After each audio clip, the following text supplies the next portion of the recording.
The question is, discuss the importance of Southeast Asian nations in India's foreign policy and analyze the significance of India's engagement with the ASEAN grouping. Hi everyone, welcome to EduChemy, and today we are going to start a very new initiative called UPSC CSC Masterclass Program for Prelims and Mains. ये बिल्कुल free initiative होगा आपके लिए, और ये initiative को हमने start किया है कि आप अपने यूपीएससी प्रिपरेशन को डेली ट्रैक कर सकें और ये देख सके कि आप किस डायरेक्शन में जा रहे हैं। इसके अंदर we will cover some prelims related question जो काफी एग्जाम रेलिवेंट रहेगा, और इसके अलावा हमारे जो मेंस इनिशिएटिव है उसमें हम लोग डेली आपको एक क्वेश्चन दिया करेंगे जिसको आपको समझना है और उसके बाद आपको उसको अटेम्प्ट करना है, उसका आंसर लिखिए और जो है आप उस आंसर को सबमिट कर सकते हैं जिसको इवैल्यूएट किया जाएगा by our dedicated mentors. You already know the full form of ASEAN because you have studied for the prelims. The full form is Association of South East Asian Nations. It is a very major, very important association of Southeast Asian nations. Now, the first and the most important part of this question is it is asked under 15 marks. So, you have to answer it in 250 words and in a little bit detail. हमने already discuss कर रखा है कि कोई भी question अगर आपसे 15 marks के अंदर पूछा जाता है तो you have to answer it like a 15 mark का क्वेश्चन। आप इसको एक 10 मार्क्स के क्वेश्चन के जैसा आंसर नहीं कर सकते।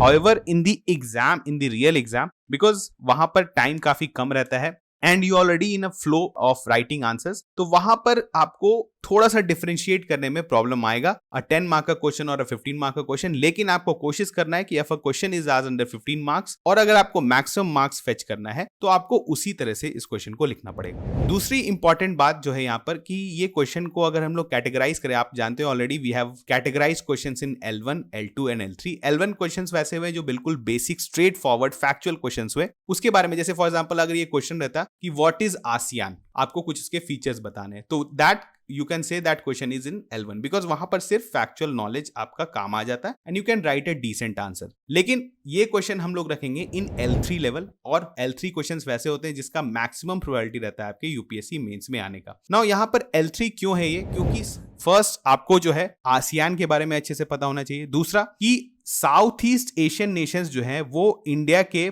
कंटेक्स्ट में कितना इंपॉर्टेंस होल्ड करते हैं ये आपको पता होना चाहिए, ठीक है। इंडिया के फॉरेन पॉलिसी के कंटेक्स्ट में कितना इंपॉर्टेंस होल्ड करते हैं ये पता होना चाहिए, और इंडिया और आसियान का किस लेवल का इंगेजमेंट है इसके बारे में भी आपको पता होना चाहिए। तो यहाँ पर कुछ इंपॉर्टेंट इंफॉर्मेशन है जो कि अगर आपके पास है तो आप इस क्वेश्चन का एक अच्छा सा आंसर लिख सकते हैं। तो यहाँ पर क्या हुआ, हमने बोला कि लेयरिंग ऑफ कंसेप्ट्स रिक्वायर्ड है इस क्वेश्चन में, तो यहाँ पर इसको हम लोग L3 लेवल में रखते हैं, ठीक है। ये बहुत इंपॉर्टेंट है कि आप लेवल ऑफ क्वेश्चंस को पहचाने। इस क्वेश्चन को आप बोल सकते हैं कि you can keep in L3। अब हम लोग ऑलरेडी डिस्कस कर रखे हैं कि the question that comes in mains are strictly based on the syllabus of the mains. अगर हम लोग इस क्वेश्चन को GS2 के अंदर पूछते हैं तो GS2 का अगर आप मेंस का सिलेबस देखेंगे तो वहां पर कुछ टॉपिक्स है जैसे India and it's neighbourhood relations, ठीक है। यहाँ पर ऑब्वियसली इंडिया के नेबरहुड में साउथ एशिया या साउथ ईस्ट एशिया, यहाँ पर जितने भी कंट्रीज हैं उनके साथ क्या रिलेशन है या ग्रुपिंग्स के साथ क्या रिलेशन है ये आपको पता होना चाहिए। उसके बाद सेकंड टॉपिक है bilateral, regional and global groupings and agreements involving India and or affecting India's interest. Now again इसके अंदर आप आसियान डेफिनेटली पढ़ते हैं, तो यहां पर इस क्वेश्चन को पूछा जाना लाजमी है, और आप देख रहे हैं कि ये क्वेश्चन जो है वो स्ट्रिक्टली बेस्ड ऑन सिलेबस है। थर्ड, अगर हम लोग बात करें important international institutions, agencies and फोरा, देयर स्ट्रक्चर, मैंडेट, ठीक है। ASEAN again is a very important grouping, तो इसके बारे में जो है यहां पर आपसे पूछा जा सकता है। तो हमने बोला कि सिलेबस अगर आप पढ़ते हैं तो आपको ये बहुत अच्छा से क्लैरिटी रहता है कि इस लेवल का क्वेश्चन आपसे पूछा जा सकता है। अब हम लोग डिस्कस करते हैं, हमने ऑलरेडी डिस्कस कर लिया कि इस क्वेश्चन में किस लेवल में है ये जो है स्ट्रिक्टली बेस्ड ऑन सिलेबस है और ये 15 मार्क्स के अंदर पूछा गया है। Now comes to the requirement of the question. First है क्या, discuss the importance of South East Asian nations in India's foreign policy. यहां पर आपको सबसे पहले इंपॉर्टेंस जो है साउथ ईस्ट एशियन नेशंस का क्या है in context of India's foreign policy ये बताना है, ये फर्स्ट रिक्वायरमेंट है। उसके बाद the second requirement is analyse the significance of India's engagement with ASEAN grouping. India का जो एंगेजमेंट है आसियान ग्रुपिंग का वो क्या सिग्निफिकेंस होल्ड करता है। इसके बाद हम लोग पूरे जो रिक्वायरमेंट्स है जो क्वेश्चन को, उसको हम लोग किस में बांटेंगे, इंट्रोडक्शन, बॉडी एंड कंक्लूजन। तो चलिए करते हैं start without wasting any time.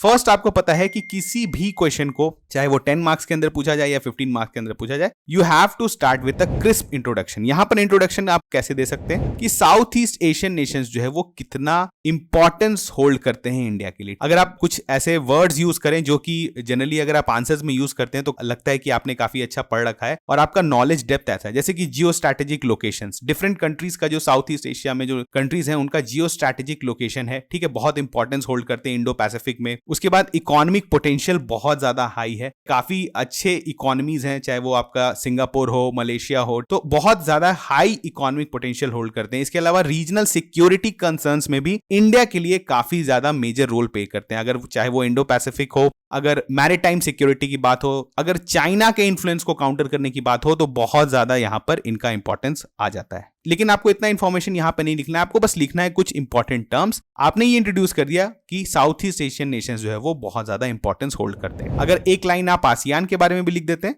तो वो बहुत अच्छा है। यहां पर आपने इंट्रोड्यूस कर दिया कि आपने इस क्वेश्चन को समझ लिया। Now the first requirement is discuss the importance of South East Asian nations in India's foreign policy. अगर हम लोग इस फर्स्ट को जो रिक्वायरमेंट है क्वेश्चन का, इसको हम लोग बॉडी में एड्रेस करेंगे, तो अगर हम लोग करें यहां पर स्टार्ट करते हैं the importance of South East Asian nations in India's foreign policy. Again I am just giving you the outline of the answer, you have to write the answer on your own.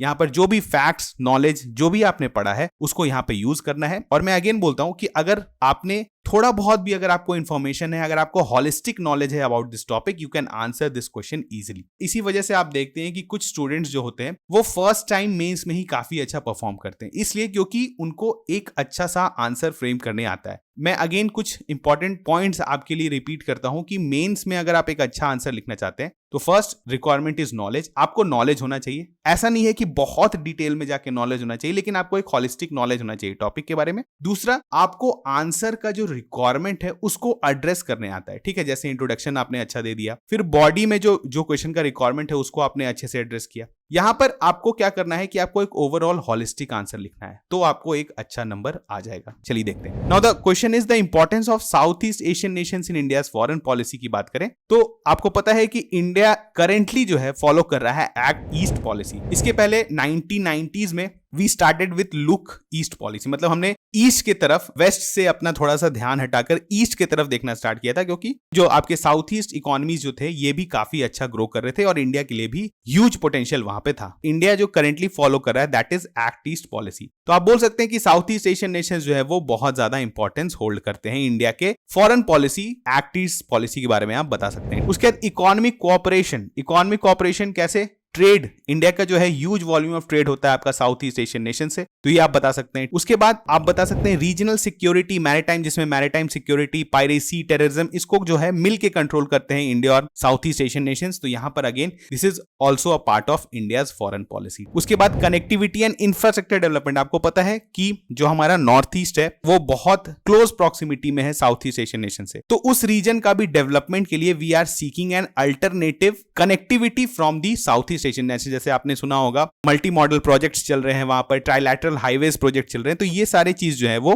Related है south East Asian Nations के साथ। तो again यहां पर जो है ये important हो जाता है। उसके बाद आप देख सकते हैं मल्टीलैटरल डिप्लोमेसी, ऐसे बहुत जगह मल्टीलैटरल फोरम्स हैं जिसमें साउथ ईस्ट एशियन नेशंस और इंडिया दोनों है। तो ये जो है इंडिया को अगेन अगर इनके साथ अच्छा रिलेशन रहता है तो हमें यहां पर काफी ज्यादा वेट मिलता है कहीं भी मल्टीलैटरल डिप्लोमेसी में, ठीक है। उसके बाद cultural and people to people exchange है, ये आप हमेशा एक कल्चर का भी एंगल क्वेश्चन में दिया करिए, क्योंकि आपको पता है बुद्धिज्म का जो है वो ह्यूज टूरिज्म होता है इंडिया में फ्रॉम साउथ ईस्ट एशिया। तो यहां पर हमने कुछ पॉइंट्स आउटलाइन आपको बता दिया कि कैसे इंपॉर्टेंस होल्ड करता है south East Asian nations in India's foreign policy. अब हम लोग आगे बढ़ते हैं। दूसरा पार्ट जो है क्वेश्चन का, analyse the significance of India's engagement with the ASEAN grouping. Now ASEAN के बारे में जो है और इंडिया का जो ग्रुपिंग है उसके बीच में क्या सिग्निफिकेंस है, क्या इंपॉर्टेंट चीज जो है वो होते हैं। तो यहां पर आप बोल सकते हैं जैसे स्ट्रैटेजिक पार्टनरशिप है विद आसियान, जहां पर आप बोल सकते हैं मैरीटाइम सिक्योरिटी की बात हुई, या फिर और भी इंपॉर्टेंट चीजों इंडो पैसिफिक सिक्योरिटी के बारे में बात होती है, तो इसी स्ट्रैटेजिक पार्टनरशिप है विद आसियान। अगर हम लोग इकोनॉमिक्स की बात करें तो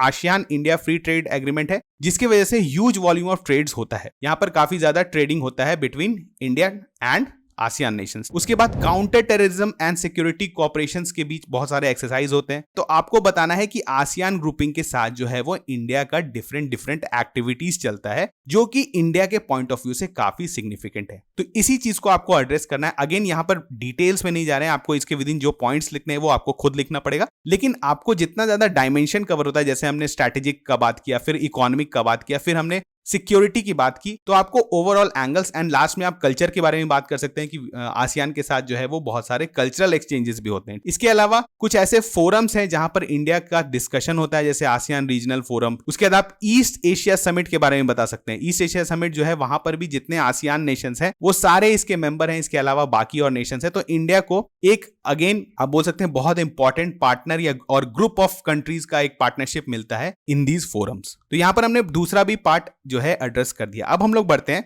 कि इसके बाद अगर आपके पास कुछ समय बचे तो आप एक छोटा सा लिख सकते हैं, कुछ इश्यूज भी है that exist between India and ASEAN, अगर आपको टाइम मिले। अगर आप ये सारे पॉइंट्स अच्छे से लिख सकते हैं, और ये पॉइंट्स आप तभी अच्छे से लिख पाएंगे when you are accustomed of writing answers. अगर आपको आंसर लिखने आता है और आप बहुत सारा आंसर लिख रखे हैं, तभी आप ये सारे पॉइंट्स को अच्छे से फ्रेम कर पाएंगे। इसी कारण इस इनिशिएटिव के through you can develop that practice. अब यहां पर हम लोग बात कर रहे हैं इश्यूज की, तो कुछ आप इश्यूज भी बता सकते हैं कि इंडिया और आसियान नेशन के बीच में जो है वो ट्रेड इंबैलेंस क्रिएट हो गया इन रिसेंट टाइम्स। ठीक है, ऑब्वियसली इंडिया जो है वो ज्यादा इंपोर्ट कर रहा है आसियान नेशन से, ठीक है, जैसे मैन्युफैक्चरिंग गुड्स हुआ या फिर कुछ एग्रीकल्चर प्रोडक्ट्स हुआ जो कि इंडिया इंपोर्ट करता है, जिसकी वजह से ट्रेड इंबैलेंसेस क्रिएट हो रहा है। इंडिया जो सर्विस एक्सपोर्ट करना चाहता है उसके लिए प्रॉपर मार्केट जो है वो अभी ओपन नहीं हुआ है। ये सब आप इश्यूज बता सकते हैं। जैसे कनेक्टिविटी की बात करें तो जो ऑलरेडी एग्जिस्टिंग प्रोजेक्ट्स हैं, जैसे कि ट्राइलैटरल हाईवे है या फिर मल्टी मॉडल जो प्रोजेक्ट्स हैं, उसका भी स्पीड काफी स्लो है। ठीक है, तो ये भी आप एक इशू बता सकते हैं। इसके अलावा आपको पता है रिसेंटली जो है इंडिया जो है वो RCEP जो कि बहुत ही इंपॉर्टेंट एक